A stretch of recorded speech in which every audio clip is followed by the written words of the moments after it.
Anotamos todas as perguntas mais feitas aos nossos anestesistas. Ficamos impressionados com a quantidade de dúvidas e preocupações que vocês têm com relação à anestesia.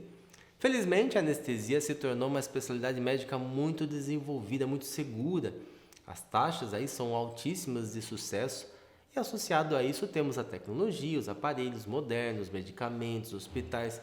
Tudo isso, pessoal, para obter uma cirurgia mais tranquila e segura. E nós vamos responder agora a todas essas perguntas. Então vale a pena assistir para você realmente conseguir responder aquela dúvida que você sempre teve. O benefício de saber para você que é assinante é, como sempre, associar aos outros vídeos. Para você que ainda não é assinante, aproveita agora e assine o canal que mais cresce no Brasil. Acho que sim, né, Fábio? Muito bem. Doutor, eu tenho medo da anestesia. Certamente é a cirurgia que as pessoas mais sentem medo, né? Mas olha, vamos falar sobre isso também no finalzinho do nosso vídeo. Deixar o link de acesso ao nosso curso, que é o Medo de Cirurgia Plástica. E se assistir, gostaria de que vocês clicassem depois no link para dar uma olhadinha no curso. Vamos lá? Qual é a primeira pergunta que eu respondo? Quais são os riscos da anestesia? A anestesia, pessoal, como qualquer procedimento médico, ela tem risco, embora sejam raros. Os riscos podem incluir o mais comum: reação alérgica, problemas respiratórios, complicações cardíacas, náusea, vômito. E em casos extremamente raros, é o que nós chamamos de consciência intraoperatória. Por exemplo, uma paciente que é alérgica ao látex, que é aquele produto que é contido nas luvas, por exemplo, deve informar o anestesista, pois o contato com o látex durante a cirurgia poderia desencadear uma reação alérgica grave. Então, apesar de serem riscos inerentes da anestesia, temos no centro cirúrgico todo o aparato para o controle rápido e o atendimento caso algo aconteça. Porém, há riscos que independem da cirurgia. Por isso, a consulta pré-anestésica e os exames pré-operatórios são extremamente importantes antes de qualquer cirurgia. Você que segue a gente sabe, a consulta é muito importante. Pode ser online, presencial, mas ela deve ser feita. E fica a dica para os pacientes: não escondam nada para o anestesista, não adianta omitir. Falem tudo: remédio, hormônio, drogas, porventura, que você tenha usado. Segunda pergunta: eu vou sentir alguma coisa durante a cirurgia, doutor? Durante a anestesia, no caso, o paciente ele não sente dor, ele permanece inconsciente. Com a anestesia local, regional, a área específica do corpo é dessensibilizada, e é dado também um sedativo para que o paciente relaxe o corpo. Então depende do tipo de cirurgia. Nesse caso em que é feita uma sedação, o paciente pode apresentar flashes de memória que muitas vezes não estão nem relacionados com a cirurgia. Embora muitas pessoas estejam anestesiadas, elas podem ter o que chamamos de consciência intraoperatória.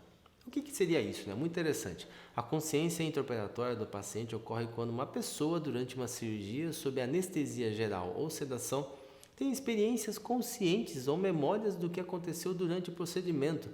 Mas isso pode acontecer por diversos motivos, Não necessariamente a paciente sente dor, mas flashes de ter acordado, Às vezes com uma dose um pouquinho mais baixa, variações da sensibilidade do paciente, ou mesmo uma falha às vezes na administração da anestesia. Tem vários fatores, mas é muito raro, mas pode acontecer e também não é um problema.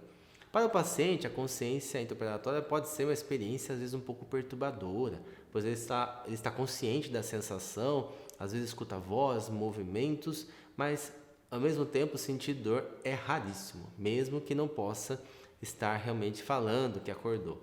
Então é importante destacar que a consciência é uma complicação muito rara, a consciência intraoperatória, e requer vigilância prática e rigorosa por parte do anestesista. E hoje em dia, pessoal, com todos os equipamentos, é algo felizmente raríssimo. Hoje o anestesista sabe na hora que o paciente está acordando, muito menos dele ter essa consciência de estar acordando e já administrar a dose de manutenção. Ok? E quanto tempo vai durar a anestesia? Olha, pessoal, nós já sabemos que tem cirurgias de período curto e longo. A duração depende do tipo da cirurgia. E o paciente vai ficar todo esse tempo anestesiado, seja uma cirurgia local ou uma cirurgia mais ampla. Para uma abdominoplastia, que pode levar de 2 a 5 horas, o anestesista planeja a anestesia para cobrir todo esse período e garantir um despertar confortável. Mas, doutor, se no meio da cirurgia, prevista para acabar em 5 horas, o cirurgião resolve fazer uma coisinha a mais que vai durar 1 hora a mais. O que acontece? A anestesia vai acabar? Calma, pessoal. Isso é muito comum vocês pensarem que vai acabar. Na verdade, fiquem tranquilos. Simplesmente o anestesista vai administrar uma quantidade de sedativo a mais para garantir o tempo suficiente. Ou seja, sem estresse, ele administra um pouco mais e também, se for acordar um pouco antes, ele diminui a dose. Outra pergunta: eu vou sentir enjoo depois da cirurgia? Pessoal, infelizmente, náuseas e vômitos são comuns à anestesia, mas podem ser tratados. Em muitos casos, prevenidos com medicamentos administrados antes, durante e após a cirurgia. Vou dar um exemplo. Um paciente que teve uma experiência anterior de náuseas pode receber antieméticos preventivos para minimizar o risco de sentir-se enjoado após uma lipoaspiração, por exemplo. Próxima pergunta, essa eu achei legal. Como é o processo de recuperação da anestesia? Isso é uma dúvida que muita gente fica, né? A recuperação varia dependendo do tipo de anestesia e também do tipo de paciente. Após a anestesia geral, né, o paciente é levado para uma sala de recuperação pós-anestésica, ele é monitorado, vai ficar realmente lá em vigência, né, do acordar, do estar estável, e depois vai para o quarto, no caso. Por exemplo, né, após uma cirurgia de aumento da mama, anestesia geral, o paciente passa a sentir-se mais sonolenta, inicialmente não será possível levantar, fazer alguma coisa, mas ele vai, com o decorrer do tempo, acordando até estar apto para ir para casa. Ou, no caso, só no outro dia. Uma pergunta interessante. Eu sou alérgico a algum medicamento. Isso é algum problema para anestesia? Então, por isso mesmo, é crucial informar o anestesista sobre todas as alergias a medicamentos que você sabe. O anestesista pode evitar usar medicamentos que podem aí realmente causar algum problema.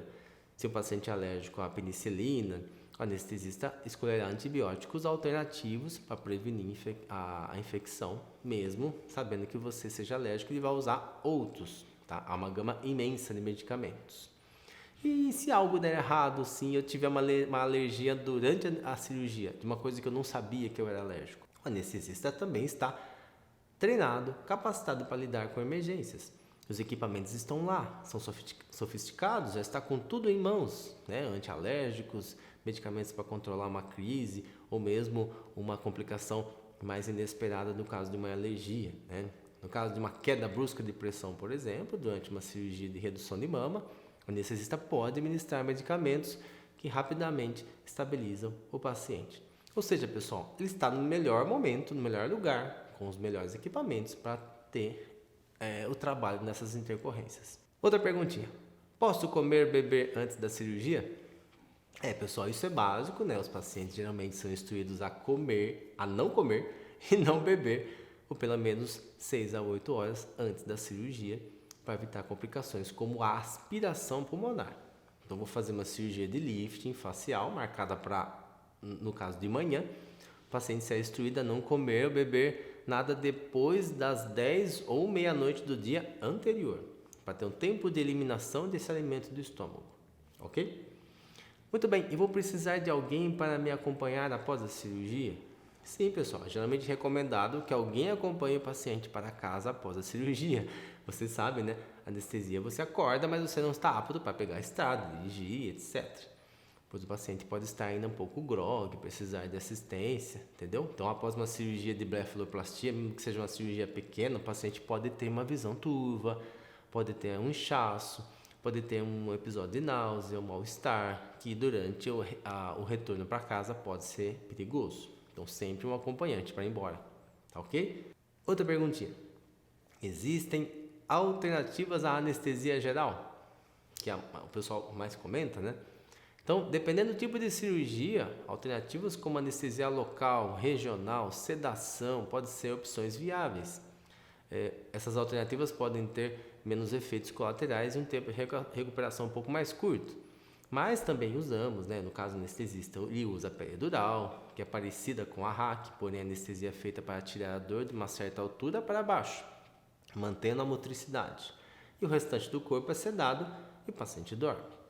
Então, durante uma cirurgia de correção de cicatriz, a anestesia local com sedação pode ser utilizada, permitindo que o paciente esteja acordado, porém relaxado, como se diz, dormindo, sem sentir dor na área operada. Muito bacana.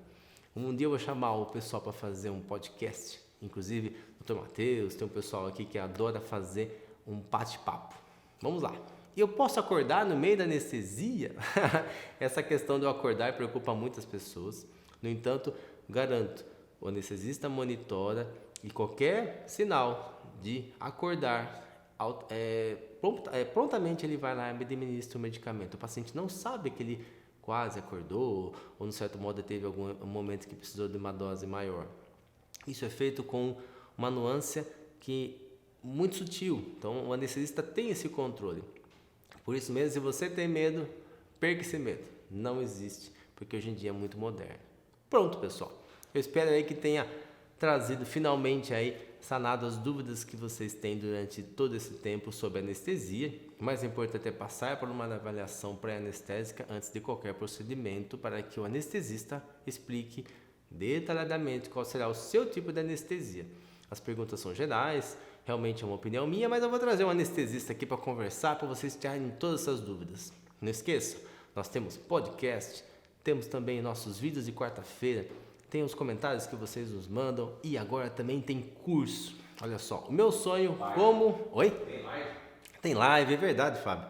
Mas o meu sonho aqui no canal é tornar todos esses vídeos aulas, para que vocês aprendam, que vão para a cirurgia mais confiantes, que estejam mais preparados, e as aulas que são realmente mais longas, eu ofereço cursos. Então, às vezes, o preço que você paga de uma consulta, você faria um curso completo. O que nós lançamos agora recentemente foi o medo de cirurgia plástica.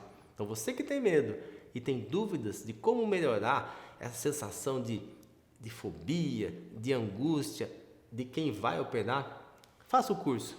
Tenho certeza que vocês vão receber dicas e orientações importantíssimas para você realizar a sua cirurgia. Chega por hoje, até quarta-feira que vem, às 11h15. Um grande abraço.